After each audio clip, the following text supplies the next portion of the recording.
Ana Paula. Ana Paula, diretamente? Direto. Já Ela direto vem ou quer Estados fazer um Unidos. break? Tem um break agora?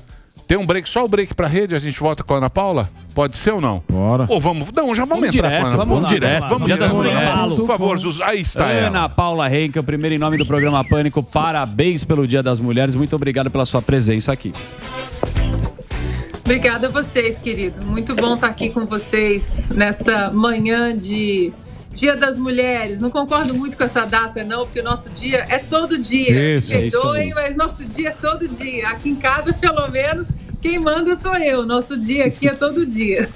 Você que manda? Aqui também você manda, você escolhe o tema que você quiser falar. Isso aí, é isso você aí. Pode falar sobre Você, o Biden, gentilmente- sobre o Arthur Duval, o que você quiser, você escolhe a bolinha. Então, eu falo pra Paulinha, falo, pô, é uma sacanagem com a Ana Paula. Ela entrar da Califórnia, porque lá é 6 horas, né? Isso. Aí tem que acordar 6 Já horas da jogou manhã. vôlei em Vegas. Mas aí o público pede, o público gosta, Sim. tal, não sei o quê. Então, gentilmente, ela está nos atendendo hoje aqui no programa Pânico. Vocês querem falar o quê? Vamos falar que daqui a pouco eu falei tenho discurso. qualquer assunto. Vamos no Biden, daqui a pouco acho que tem o discurso dele, parece que a Karina falou. Eu queria que você explicasse um pouco como é que está a situação nos Estados Unidos em relação à guerra. Um desastre essa administração, né? Eu tenho visto algumas análises de especialistas e que fala-se muito, né, na guerra em si, na invasão da Rússia na Ucrânia, e muitos esquecem de um problema importantíssimo dentro desse contexto, que é o problema energético, né? Aí não tem como não falarmos do malvadão do século, do laranjão, de Donald Trump, porque ele, na Casa Branca, durante 4 anos, ele tentou implementar esse caminho de independência energética nos Estados Unidos, né? E aí a turma que eu chamo aqui dos ecoterroristas, né? Os ecochatos, não pode aumentar a produção de petróleo nos Estados Unidos.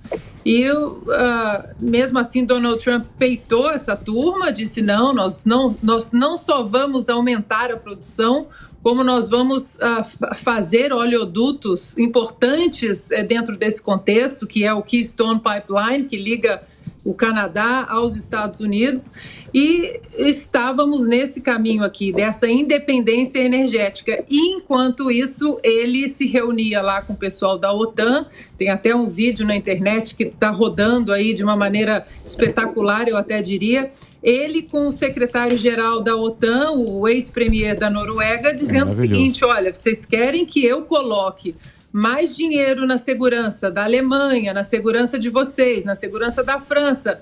Mas, enquanto isso, a Alemanha paga bilhões de dólares para comprar o gás da Rússia, aí não tem jeito, né? E agora isso tudo está sendo exposto. Agora nós vimos que a administração Biden está conversando com a Venezuela, está conversando com o Irã, exatamente porque assim que Biden entrou na Casa Branca, os 3 primeiros dias foram, acho que se eu não me engano, 70 ordens executivas e era tudo desfazer o que Donald Trump fez, desfazer isso, desfazer aquilo.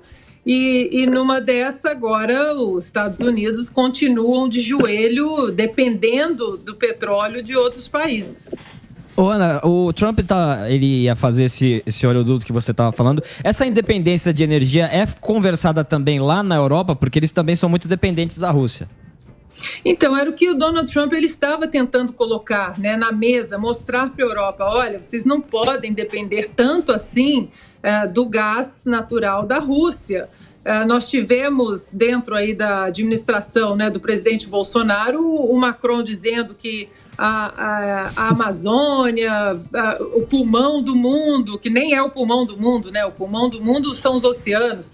O pulmão do mundo está queimando, meu Deus, o fogo. Tuitou até uma foto antiga, né? Uma fake news. Mas o Macron, por exemplo, não disse uma palavra sobre um incêndio nos últimos anos, que durou meses esse incêndio na Sibéria.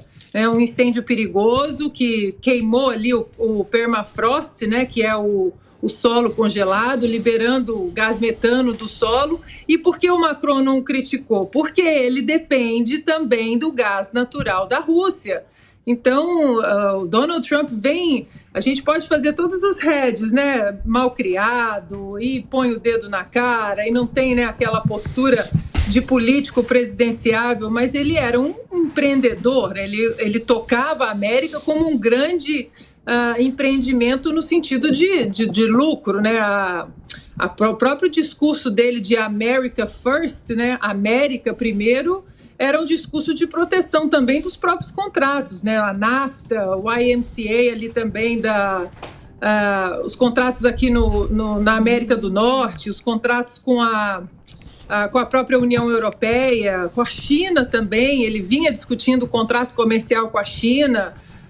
Um pouco antes da pandemia, ele já estava na segunda fase do acordo comercial com a China, discutiu acordos de paz, sentou com nações que eram inimigas, né? Teve os acordos de Abraão, acordos entre os países árabes e Israel, por exemplo. Ou seja, o cara era um negociador, né? Ele era um negociador, um outsider que entendia de política, mas ele entendia tudo também como tudo tem que ser colocado num contexto. E não dá para falarmos dessa invasão da Rússia na Ucrânia sem tocarmos nesse assunto do contexto energético, até porque a Rússia paga para a Ucrânia mais de 2 bilhões de dólares por ano só para usar esses gasodutos, né, para escoar aí o material, né, para a Europa. Então, o Laranjão avisou, não foi por falta de aviso. Então, mas tudo no fim é interesse, né, Ana Paula?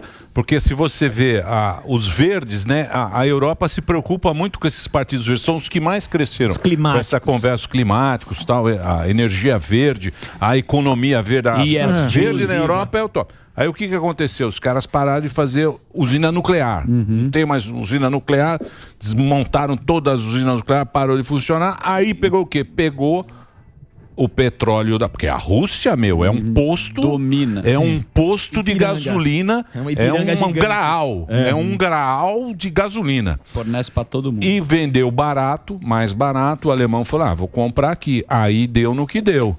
Por quê? Enforcou a turma. Interesse político, para agradar os verdes, aí foi naquele negócio, ficou comprando lá até a hora que deu esta bela. E como é que vai se resolver isso, minha querida Ana Paula Henkel? Isso é que eu quero saber. Aliás, eu gostaria de deixar bem claro para o Samidana, que é um homem... O homem do petróleo. O homem da... do verde. Não, ele é o homem da Globo. Sim. A gente tem que dar os nomes aqui à Globo. Que é o seguinte, que eles reclamam muito da gente. G1. Isso. Mídia aceitável. É aceitável? Para mim, eu leio G1. G1, Metrópole, G1. Ana Paula tá com sono, ó. G1. Ana Paula, você que é... Mas eu quero saber, saiu na G1. Na liga do WhatsApp? G1. Senão não vale. Especialistas ouvidos pelo G1 são unânimes. 2 pontos. Como a guerra na Ucrânia pode acabar? Interrogação. Especialistas do G1 falando. Como? Não há resposta exata. E todos os cenários, calma, e todos os cenários envolvem incertezas. Ainda assim, há um consenso.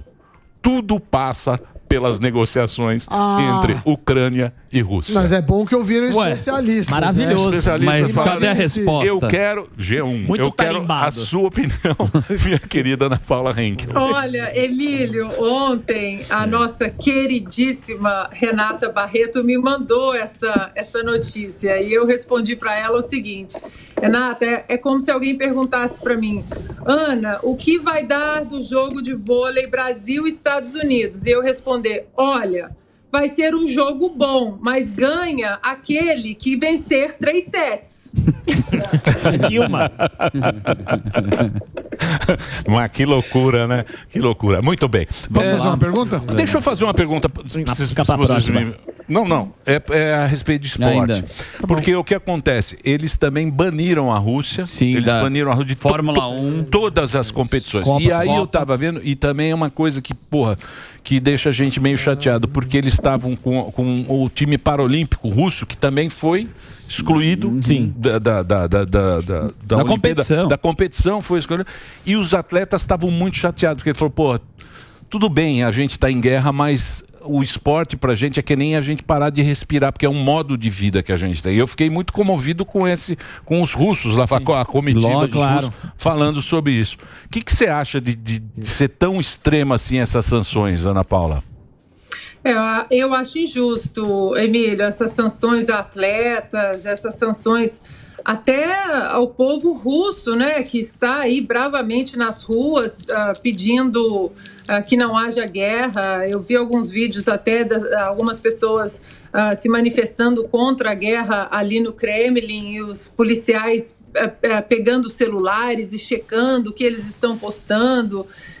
Nós temos visto também essas sanções em relação às bandeiras, né, de cartão de crédito. Isso tudo vai afetar o povo russo, que não tem absolutamente nada a ver com essa mente aí tirânica do Vladimir Putin, né? Parece até que, inclusive, estão falando que ele não está ali na sua melhor capacidade mental.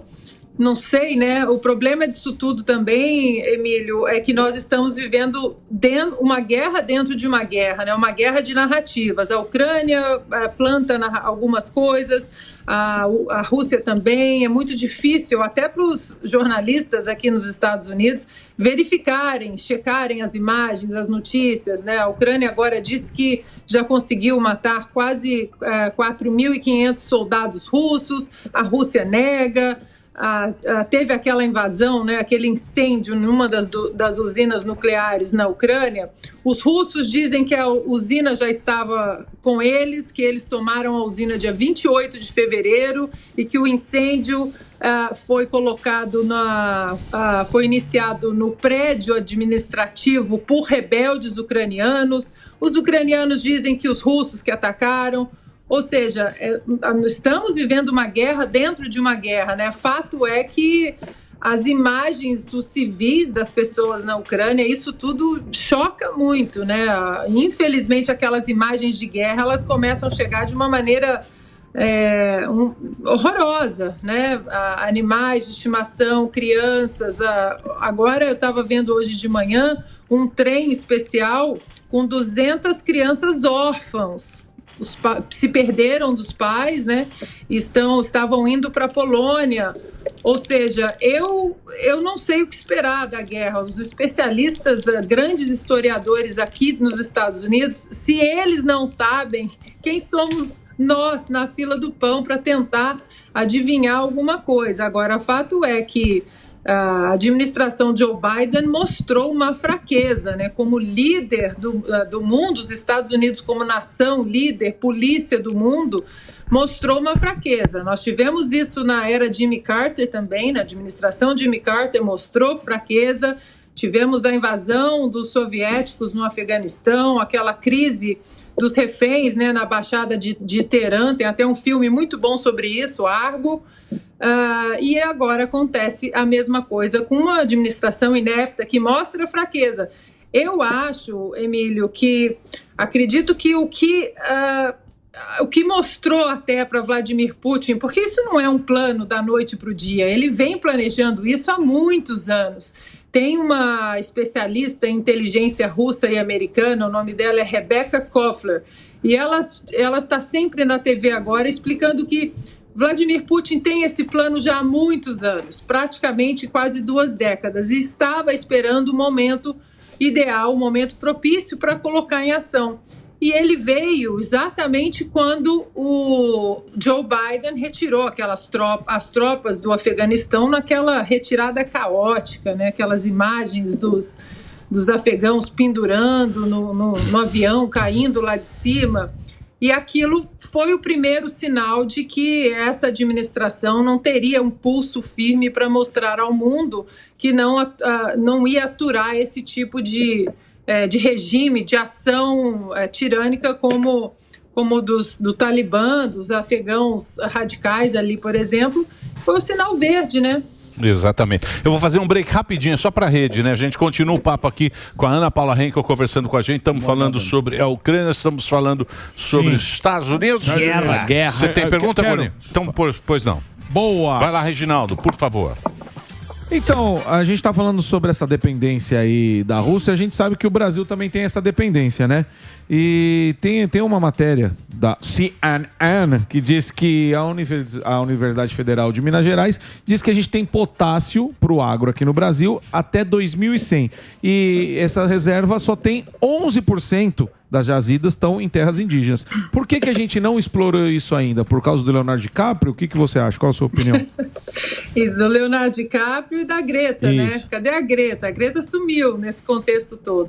Nós entrevistamos a ministra da Agricultura, Tereza Cristina, nos Pingos, a semana passada, e foi exatamente essa pergunta que eu fiz para ela. Se era possível, né, com uma legislação responsável, ninguém quer agredir o meio ambiente, Sim. ninguém quer agredir as tribos indígenas, mas ela também diz que até as próprias tribos, elas também querem fazer parte do progresso, elas não querem ficar isoladas Exato. no meio da mata, elas querem fazer parte do progresso também, elas têm suas demandas e que elas não estão sendo atendidas porque os ecoterroristas colocam essas tribos numa redoma de vidro e ninguém pode tocar nelas, mas elas querem entrar na nossa vida também.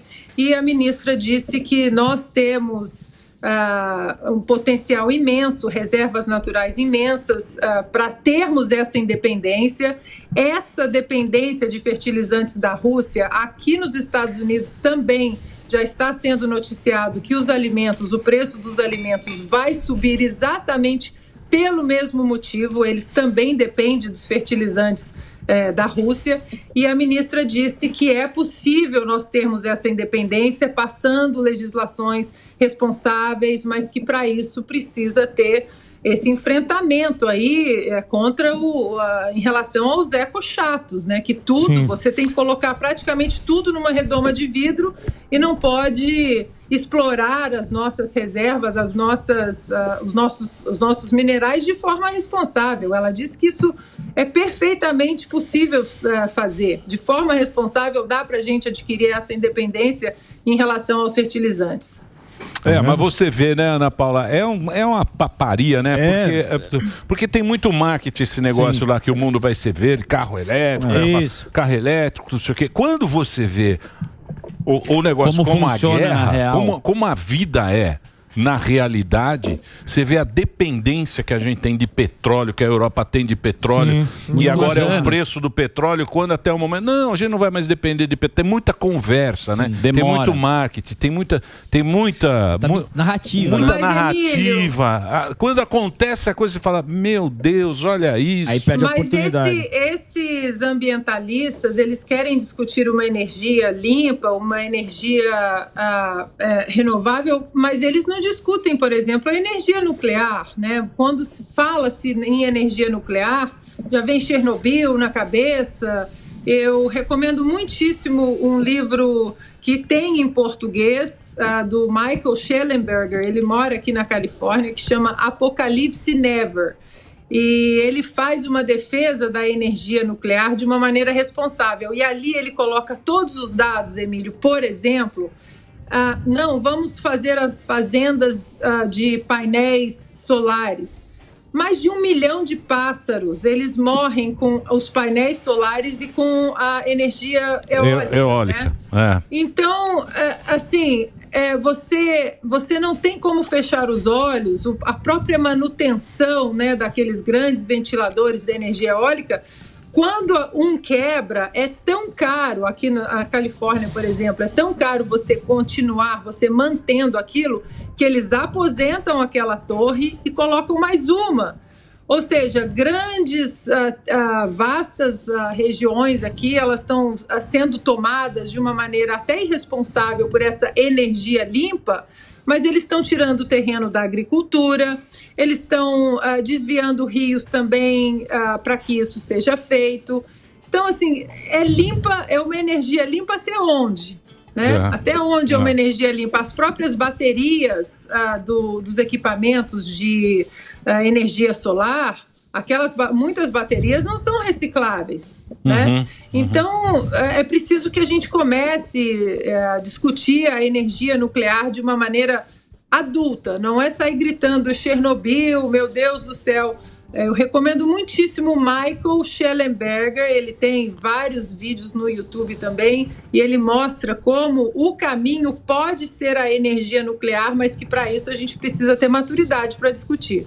Como que você enxerga na campanha, quando você lembra do Donald Trump, sempre é China, e também, né, o do Biden só falou da China, e a China agora, Xi Jinping está aparecendo, mostrando apoio. Qual que você acha que pode ser o problema agora com a China apoiando a Rússia? Bom, a China disse hoje que tem um partnership, no limits partnership com a Rússia, né? Ou seja, será outro ponto também que Donald Trump colocou no radar. Muitos democratas chiaram, não, porque a China é parceiro. Ele disse, eu não estou dizendo que não é um parceiro comercial, mas a gente não pode se ajoelhar, por exemplo, nesse acordo comercial que a gente tem, que nós não temos, nossa taxa de importação para os produtos chineses é quase zero, enquanto os nossos produtos, eles estão taxados de uma maneira completamente diferente para ir para a China. Então, havia esse déficit aí.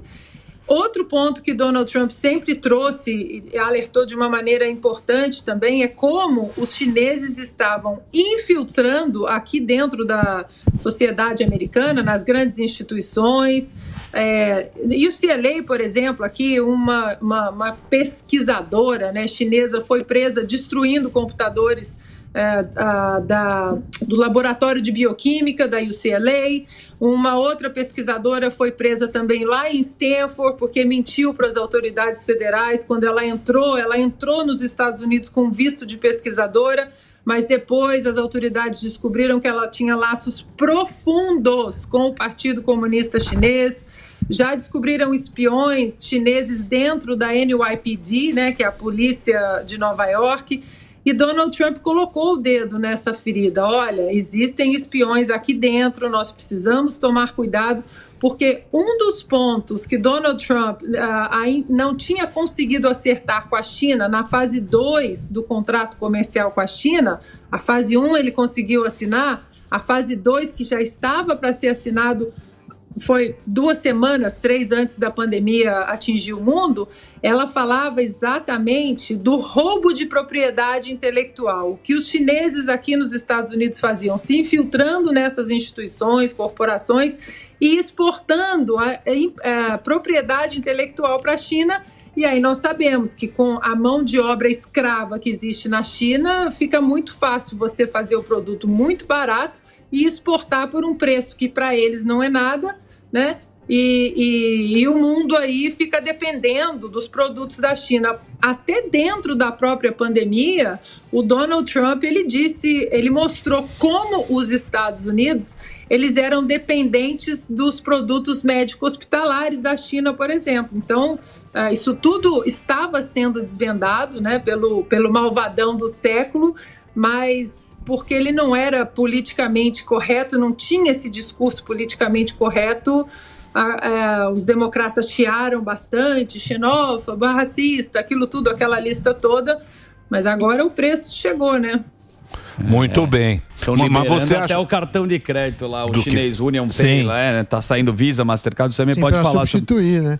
Eles estão tentando ganhar mercado, fazer uma concorrência. E ninguém fica parado, né? Você começa a sofrer. Alguém vai ocupar o espaço, né? Exatamente. Muito bem. Ô, Ana, aí como é que tá a questão? Porque aqui no Brasil a impressão que a gente tinha era que o Putin... Aqui no Brasil é Lula ou Bolsonaro? Não, mas a impressão que tinha E também... mamãe falei. Mamãe falei.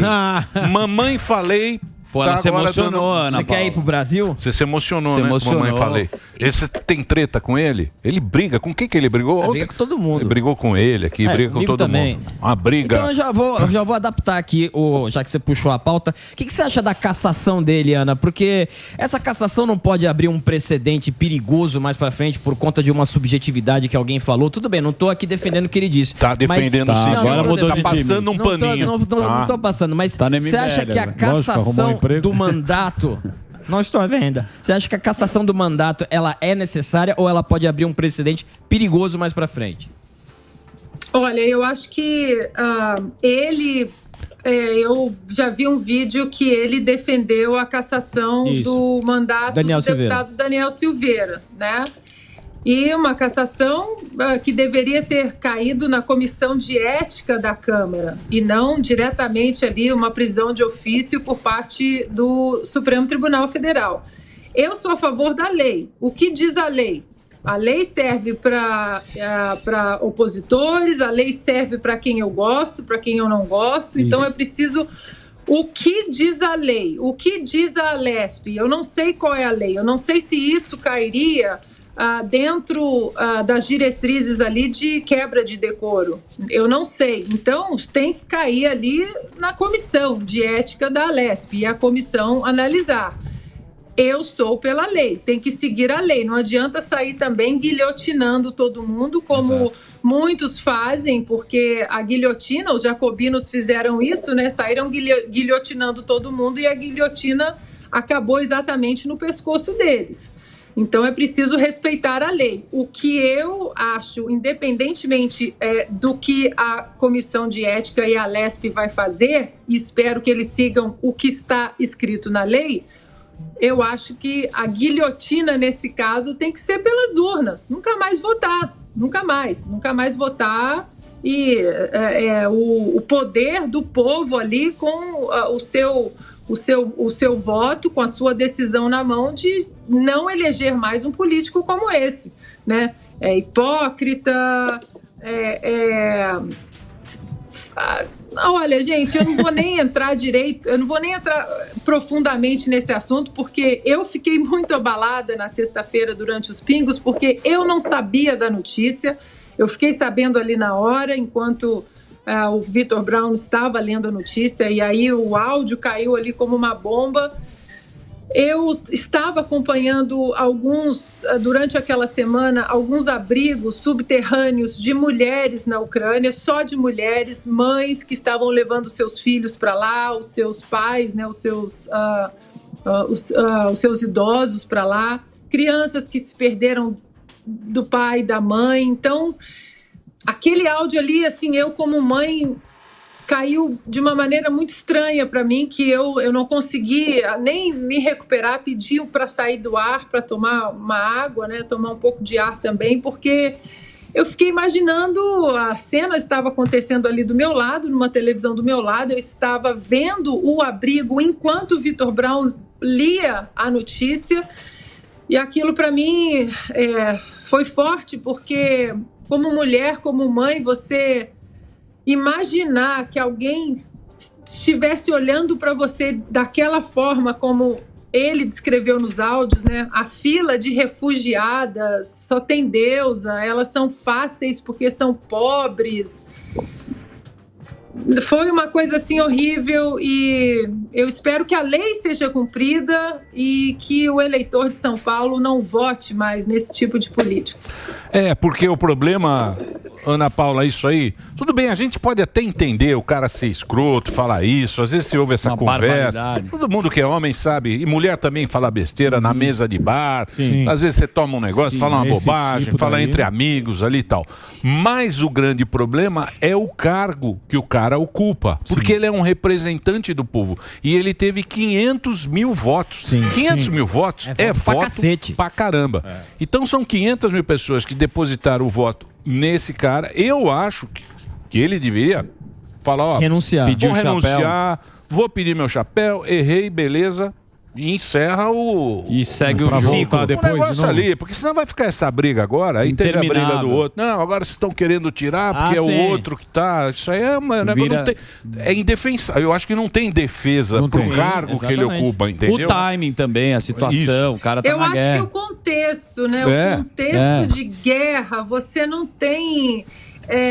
por mais que você se depare com uma mulher maravilhosa dentro de uma guerra, você não vai pensar que aquela mulher é maravilhosa. Você está dentro de uma guerra, você está vendo mulheres fragilizadas, mães fragilizadas, e você conseguir pensar antes de qualquer coisa que aquela mulher é bonita, que aquela mulher é atraente, esse foi o contexto mais grave para mim. Porque como você disse, Emílio, Homem fala bobagem, mulher bonita, mulher isso, mulher aquilo. Mulheres também, né? Na própria Vila Olímpica, foram 4 Olimpíadas ali que a gente fala, nossa, que homem bonito, que mulher bonita, na balada. Mas não estão na guerra, né?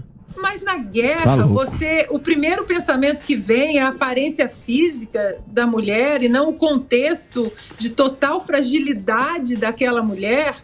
E aí, né, agora existem já algumas denúncias de que eles nem chegaram perto da guerra. Sim, com certeza. Com certeza. Então, ele foi fazer 800 quilômetros. Ele foi fazer um marketing, ele foi candidato. Foi fazer uma propaganda conteúdo. eleitoral. Ele foi lá, tem um vídeo que passa, ele falou, o Bolsonaro tá fazendo... Tudo bem, a gente sabe que o Bolsonaro não tá bonito no mundo. Sim, você tá aí, você sabe, ele não tá bonito. Não, eu vou lá, vou fazer bonito, agora vou mostrar. Deixa com nós. Foi lá e fez um papelão. Sim, ele mesmo sabe. Papelão. Porque a mulher Ele que tá sabe. lá deixou Pelo o marido mundo, né? na guerra, né? A família inteira. É isso, Zucca. As mulheres que estão lá, os maridos não saíram do país, né? Quantas imagens dos maridos se despedindo ali na estação de trem, das mulheres, dos filhos beijando, e eles ficando para defender, né, a Ucrânia. Então, assim, esse contexto todo é que foi muito... Me perdoem a palavra, foi muito nojento, foi muito impactante. E aí muitos falaram assim, não, mas isso foi um áudio no privado, um áudio no grupo.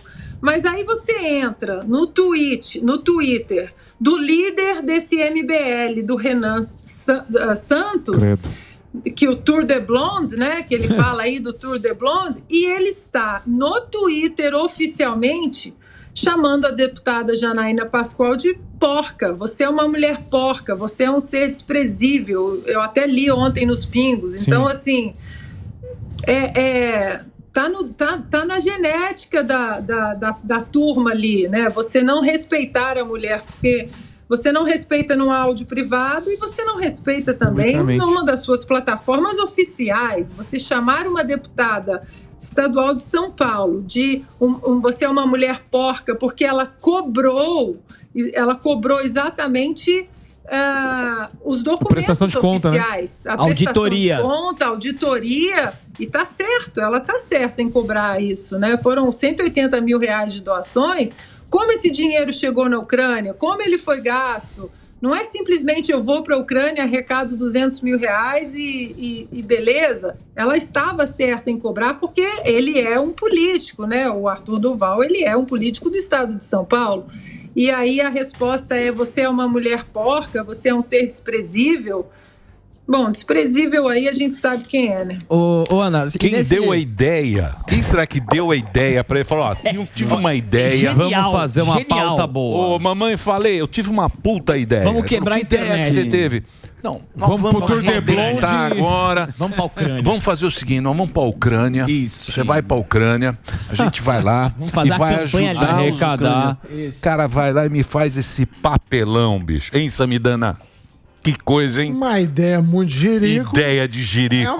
É uma série de falhas. Quero ver como é que vai sair. Mas né? ontem, porque eu falei que ele tem que ser julgado pela lei, o pessoal ficou bravo comigo. Mas é isso aí. Agora, Ana, dentro desse todo esse turbilhão, existe um homem chamado Sérgio Loiro. Sim, Sérgio Moro. Na verdade. Qual a sua análise? O que acontece com a candidatura do Sérgio Moro? Se isso vai impactar diretamente ou ele se livra fácil da turma?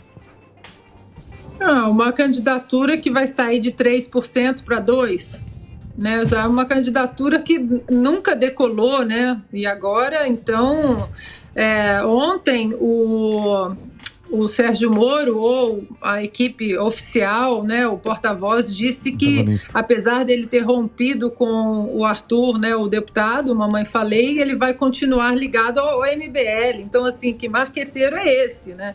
Eu acho que o problema do Sérgio Moro é que ele peca muito também pelo silêncio. Tanta coisa acontecendo no Brasil, principalmente com essa composição do STF que adora 1000 canetadas inconstitucionais, é o que a gente falou aqui, que o deputado Mamãe Falei, ele seja julgado pela lei, não pelo que A, B ou C querem, mas pelo que está escrito na lei. E um ex-homem da lei, como o Sérgio Moro foi, ele ficar calado diante de tantas inconstitucionalidades, né? O STF vilipendiando aí a nossa Constituição, prisões de ofício, inquéritos ilegais, e o silêncio dele é que me incomoda bastante, né? Dentro da pandemia, dentro agora de um período de guerra que estamos vivendo, o Augusto Nunes sempre fala isso nos pingos, onde estão os homens de coragem, né? E o Sérgio Moro, como um ex-homem da lei, eu esperava mais dele, né? Ele ser mais incisivo, e o silêncio às vezes fala muito mais, né? do que algumas palavras. E o Moro que decidiu continuar, inclusive, com a fala do Renan, que é líder do MBL, falou, não, tudo bem, o que ele falou lá, eu repudio, mas chamar deputado de porca, por mim, pode me apoiar do mesmo jeito. Você acha que isso, Ana Paula, porque você toma muita porrada, né? No Twitter. A gente acompanha lá o Pingos, e vocês têm muito... A opinião de vocês, ela é muito forte, tem uma grande audiência, né? Um programa líder de audiência no Brasil inteiro. Vocês tomam muita porrada. Você acha que esse jeito do Sérgio Moro é uma característica da chapa tênis? Você acha que eles têm que ficar sempre no... meio neutro. Gary, no... Toma lá, não, isso aqui covardia. Não, tal, e não sei o quê. Você acha que vai ser assim? Você acha que tem espaço para isso de não... Veja bem. Não tem mais. Não tem, né? Não tem mais. Não tem mais. Eu acho que não tem. As pessoas hoje respeitam muito mais. Quem tem uma posição respeitosa, até pode ser uma posição oposta à minha, mas com respeito ela expõe. Eu respeito muito mais quem tem uma posição diferente da minha, que expõe de maneira respeitosa, sem ataque, sem agressividade gratuita, do que aquela pessoa que fica tentando agradar todo mundo. Não, veja bem, vou acomodar você. E na hora de... Você pode até vender a imagem de que vai acomodar, mas na hora de exercer a política real, ali na vida real, essa pessoa não vai acomodar ninguém, essa pessoa não vai acomodar os anseios daquele que ele vendeu que acomodaria. Ele vai acomodar o lado político dele. Nós vivemos isso com o PSDB e com o PT durante muitos anos. Quantos discursos nós temos de Geraldo Alckmin falando que o PT foi o partido mais corrupto do Brasil, que o Lula é um corrupto, que o Lula é um ladrão. E agora ele disse ontem que está aguardando Lula convidá-lo para ser vice. É chamar o brasileiro de idiota, né? É chamar o brasileiro de idiota. Eu acho que as máscaras estão todas no chão, e aqueles que tentam ainda levar essa coisa do somebody love, né? Para falar. Somebody love. Brasil do somebody love. Somebody love. Somebody love. Não vai chegar. O brasileiro está cansado. Eu acho que não é nem o brasileiro, viu, Emílio? Eu acho que o mundo está cansado dessa falta de liderança, essa coisa de querer apaziguar todo mundo. Não, vamos chegar aqui, eu vou acomodar as suas preocupações. Não. Define a sua política, o que é a sua política, o que vai ser a sua ação, e pula no barco quem quiser pular com você. Se você tem boas políticas, se você tem boas ideias, você não tem que ter medo de abrir certas acomodações que você sabe que você não vai cumprir. Você aplica as suas ideias e você acredita que as suas ideias e que o seu discurso ele vai angariar as pessoas do seu lado. Agora, essa coisa de ficar aí morno, né? Morno não dá. Porque o Lula enganou. O Lula foi um cara que deu uma enganada na turma, né? Ele enganou durante bastante tempo, né? Esse negócio de pai dos pobres e tal. E o negócio dele era meio oligarquia, tinha Odebrecht, tinha turma. No privado também, no WhatsApp dele. Tinha a turma dele. Era meio Rússia. O Lula era meio o mesmo esquema. As empresas super campeãs. Empresas amigas, tal. É igual tem lá na Rússia. Você não acha que é muito diferente, não? O Putin a televisão. Não, o esquema, Se tô falando. pagar Sim. pra Esquema. ele Mas dá. eu tenho mais medo do Putin. Não, é lógico. Pô, o Lula não tem bomba atômica. Pô. Imagina o Lula com olha, tem o José Dirceu. Deixa ele comer um ovo com olha bacon. que pra você ver. homens fracos que tentam acomodar Deus todo Deus. mundo. O próprio Joe Biden foi isso na campanha. Eu falei Não, pro porque o outro é muito mal criado, o outro Dona vai Biden. causar a terceira causa mundial. Porque ele é tóxico, porque ele fala alto, porque ele é mal criado. Eu sou o moderado, eu vou acomodar todo mundo que se sente ofendido com as palavras de Donald Trump. E mostrou que de moderado não tem nada, né? Ele é mole, inepto, ineficaz, ele não tem liderança. E é isso que vai acontecer. O Lula, uma coisa que eu tenho falado muito nos Pingos, Emílio, nós infelizmente temos que falar do Lula porque ele foi solto numa manobra ativista do STF. Mas não dá para a gente normalizar essa candidatura como se fosse uma coisa, não, normal. Vamos falar de Lula normal, ele é o candidato. Não é normal. Não é normal. Nós estamos dentro de uma aberração jurídica sem proporções no mundo. No mundo. Um sujeito que foi condenado a 3 instâncias, o TRF4 de Porto Alegre, o desembargador Gebran Neto, que foi inclusive indicado por petista, pela Dilma, ele não apenas concordou com a condenação do Sérgio Moro, que vinha da primeira instância, mas ele aumentou a pena do Lula e ainda disse no processo que há provas sobradas em relação à condenação correta do Lula. E aí chega no STF, né? Agora, não, vamos fazer aqui o nosso somebody love para a gente poder liberar o nosso político de estimação, corrupto de estimação, para que ele possa concorrer à presidência da República. E a gente não, vamos pretender que isso é normal. As pesquisas indicam Lula como... Não é normal, gente. Não é normal. Ele vai concorrer, mas a gente vai ter que continuar falando que não é normal, isso não é normal. E aí é o que eu sempre tenho dito nos Pingos, Emílio, imaginem agora, façam um pequeno exercício, o vencedor da eleição esse ano, ele indica mais 2 ministros para o STF em 2023, façam esse exercício de mais 2 ministros indicados por Lula no STF. O Brasil não vai sair da lama, nunca mais. É o karma. Você acha que o Brasil tem um karma que nunca vai dar certo? Você tá na Califórnia, Já né? foi pra tá aí na Califórnia. Mas aí também...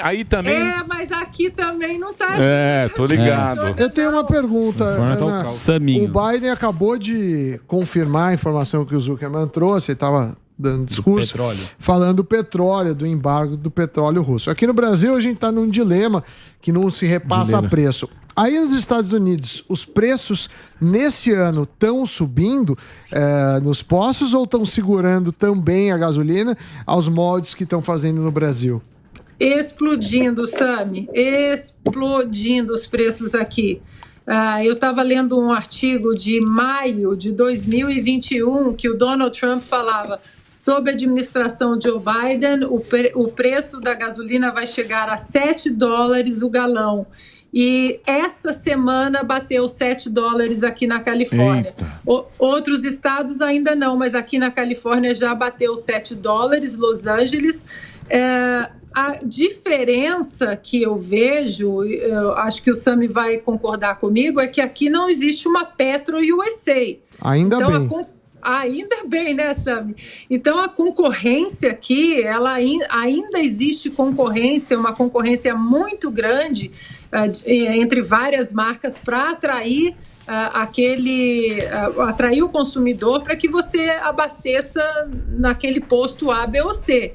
Essa concorrência ainda segura. Os preços estão disparados aqui na Califórnia, mas se você dá uma rodadinha pela cidade, você acha o preço do galão por $5,29, o galão por $5,19, você vai achar por 7. Então, essa concorrência é que nós precisamos no Brasil, porque toda hora, seja o presidente ou o ministro da Economia, sempre tentar colocar que não apenas nessa administração, mas em outras, né, dá aquela sinalizada. E a população, inclusive, tem gente que cobra, né, o senhor presidente precisa baixar o preço da gasolina na canetada. Isso é um péssimo sinal, né, Eu acho bom. E é o que estamos fazendo Eu aqui. acho bom baixar na bomba. Na bomba que o Sammy fazer um break rápido. Na bomba, não interessa. Não interessa, na bomba. Eu quero na bomba. Eu quero a premium barata. É isso que eu quero. A Podium. Gasolina Podium. Podium, Sammy, que você coloca. Você só põe aquela de octanagem. Isso, essa não bem queima. barata. Quero a cota na 50. canetada. Não tô nem aí.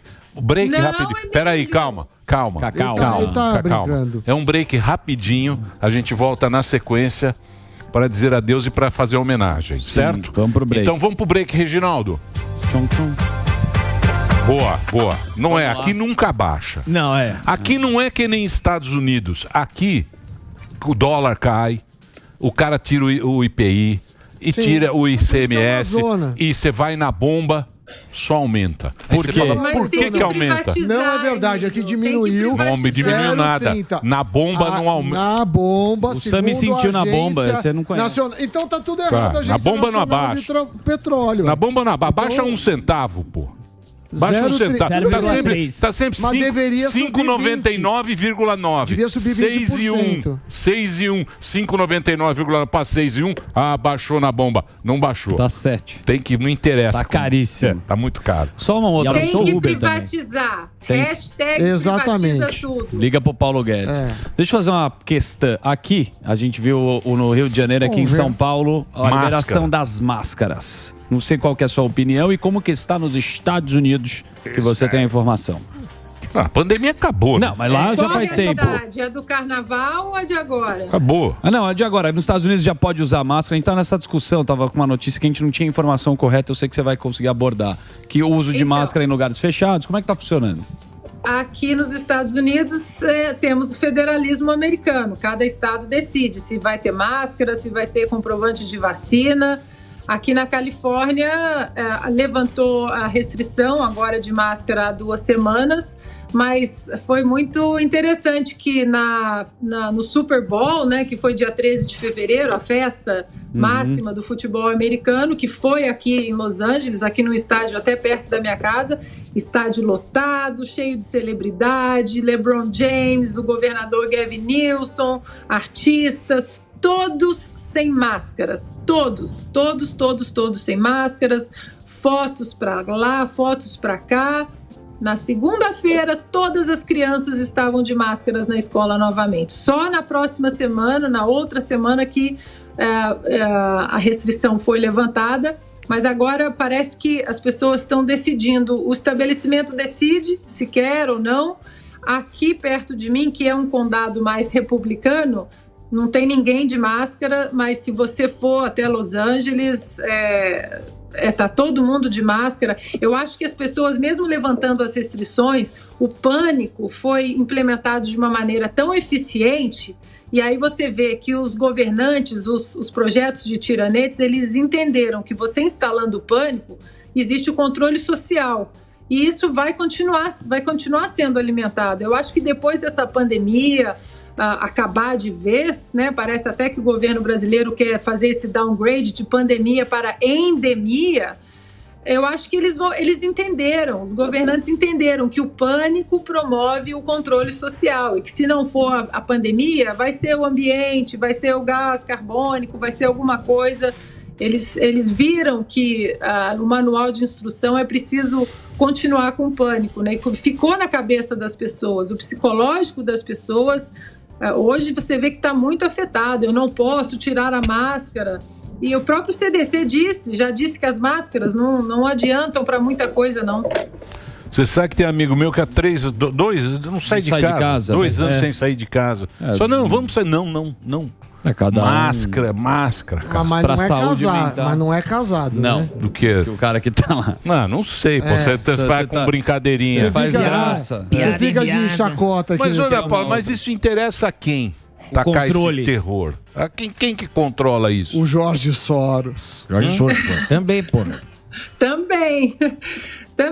Eu acho que o controle social acho que é um sonho de todo tirânico, né? E se você for olhar quem defendeu a liberdade, né, na pandemia, liberdade de escolha, liberdade de vacinar, liberdade de se tratar, liberdade de trabalhar, tudo com responsabilidade, tudo dentro dos protocolos sanitários, mas nem essa conversa os tirânicos deixavam a gente ter. Não, é o que eu falar, ciência é o que eu disser, e acabou, né? E a gente sabe muito bem que não é assim. Agora o CDC começa a mudar o discurso em relação à tal ciência, aquela ciência que nós trazíamos em 2021 sobre imunidade natural, sobre o uso das máscaras. Agora a gente vê que os democratas começam a mudar o discurso porque tem os midterms agora em novembro, né? As eleições que mexem bastante aí com as cadeiras da Câmara e do Senado. E eles viram que o americano, Emílio, republicano, democrata, o afegão comum aqui, ele não aguenta mais, ele quer trabalhar, ele quer os filhos na escola sem máscara, ele não quer mais comprovante de vacina, ele quer seguir a vida com responsabilidade dele decidir como ele quer seguir a vida. O americano tem esse pilar muito sagrado. E eu acho que mexeram demais nesse pilar. Então, os democratas, eles começam a ajustar o discurso, porque as eleições de novembro, eu acho que os republicanos retomam a maioria na Câmara e no Senado exatamente por isso. Tanto é, Emílio, que no último discurso do Estado da União do Joe Biden, parecia que metade do discurso era o discurso do Donald Trump, né? Comprem produtos feitos na América. Isso. As crianças têm que voltar para a escola. Fund the police. Ele até chegou a falar fund the police. Os democratas que promoveram durante 2 anos o defund the police, ou seja, tirar todos os recursos financeiros da polícia, e ele voltou. Apoiem nossos militares, mas no último ano os democratas eles estavam aí incitando a expulsão dos militares não vacinados do Exército. Ou seja, o próprio discurso dele, Emílio, você vê que existe um ajuste, porque as pesquisas para novembro, elas não estão muito boas para os democratas. Diz que ele vai tomar um pau bonito. Vai tomar um tombo. Mas, Ana Paula, essa ideia que você é republicana, né? Você é meio confederada. É a casa, uma garrucha. Isso. Aqui é meu. Isso. Ninguém não toque na minha propriedade. Taxas, o quintal tenho minha é meu. Garrucha, sou xerife de mim mesmo. Sou o xerife de mim mesmo. Que é um pensamento que vocês têm aí nos Estados Unidos. O debate amplo, a democracia ampla, não é esse debate que a gente não consegue entender aqui. Então, às vezes aqui no Brasil, você vai tentar meio se colocar como o americano pensa, você se ferra, porque aqui tem a autoridade. Isso. Então o brasileiro sempre teve a autoridade. Ou autoridade, tivemos rei aqui, tivemos uma monarquia. Sim. Tem o prefeito, o doutor, papai. Aqui tem muito isso. Então o Brasil ele é muito diferente. Tem muito dono. Tanto é que aqui o partido não é nada. É o cara, é o Moro, é o Bolsonaro, é o Lula. Personificado. É tudo meio personificado em nome da autoridade. Aqui tem um caminho muito grande para chegar nesse nível. A gente precisa de uma reforma política no Brasil. Não adianta a gente ficar pensando em reformas A, B, C. Nós precisamos de uma reforma política no Brasil. Primeiro que um cenário político que tem 33 partidos. E aí tem partido que não é direita, não é esquerda, não é centro. Ele vai ali, né, como um pêndulo louco, de um lado para o outro, como se não houvesse amanhã. Então nós precisamos dessa reforma política, nós precisamos do voto distrital, por exemplo. Isso que você estava falando daqui do condado... Muitas das ordens executivas em Washington, por exemplo, umas ordens esdrúxulas do Biden que ele assinou o ano passado, elas não chegaram aqui no meu condado, porque até chegar aqui são vários filtros legislativos. Então ele assina uma ordem executiva, que não é, obviamente, ordem executiva, decreto não é lei. Então quando cai no filtro do Estado, ainda tem mais um filtro. Aí cai do filtro do Estado, vem para o filtro da minha cidade. do filtro da minha cidade, que é Los Angeles, cai para o filtro do meu condado. Então, o nosso condado, nós podemos passar leis que estão de acordo com a Constituição, que protegem o meu condado daquilo, de qualquer decreto tirânico que aconteça em Washington ou até do governador. Então, quando o governador da Califórnia, por exemplo, decretou uso obrigatório de máscaras até fora, lá no início da pandemia, houve condados aqui que falaram, mas nem pensar, você vai colocar máscara aí do seu lado. Então, esse filtro, infelizmente, a gente não tem no Brasil, né? A nossa pirâmide no Brasil, ela é invertida. Ela é muito grande lá em cima e vai afunilando. Aqui nos Estados Unidos, ela é muito grande embaixo e vai afunilando lá em cima em Washington. Eu costumo falar que o presidente dos Estados Unidos, ele manda muito menos do que as pessoas imaginam. Aqui também, né? Aqui quem manda chama-se Alexandre Moraes. E o Lira. Aqui tem o... E o Lira. Uma canetinha, o Lira. Aqui é outra história. Ana Paula, puta, queria agradecer muito esse dia, porque é Dia das Mulheres. Você tem muito fã, a gente é muito fã do seu trabalho no esporte, aí fazendo os comentários e tal, e a gente gosta muito de você. Pô, obrigado, e principalmente você acorda às 6 da manhã para atender a gente. Obrigado, viu, pelo papo. Imagina, obrigado. Aqui a gente acorda cedo, aqui o pessoal aqui não tem jeito, né? Filhos, cachorro, não tem jeito, trabalho. Tinha que acordar cedo e para vocês é sempre um prazer. Um beijo, adoro vocês, parabéns, o público de vocês é maravilhoso e tamo junto. E feliz Dia da Mulher, obrigado pela sua participação. Ana Paula Henkel conversou com a gente, o Twitter dela para você brigar desesperadamente. Mas a Ana Paula Ana Paula Vôlei. Ela dá umas cortadas boas.